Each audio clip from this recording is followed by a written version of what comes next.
আমাদের বক্তব্য ক্লিয়ার। একজন তাহেরকে মামলার আসামি বানিয়ে বাংলাদেশের সুন্নি মুসলমানকে শান্ত রাখতে পারবেন না।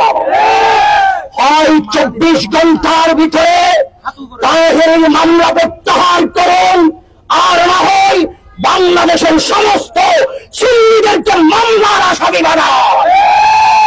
স্পষ্ট ভাষায় বলতে চাই, স্বরাষ্ট্র উপদেষ্টা মহোদয়, কে করেছে মামলা সেটা আমরা জানতে চাই না।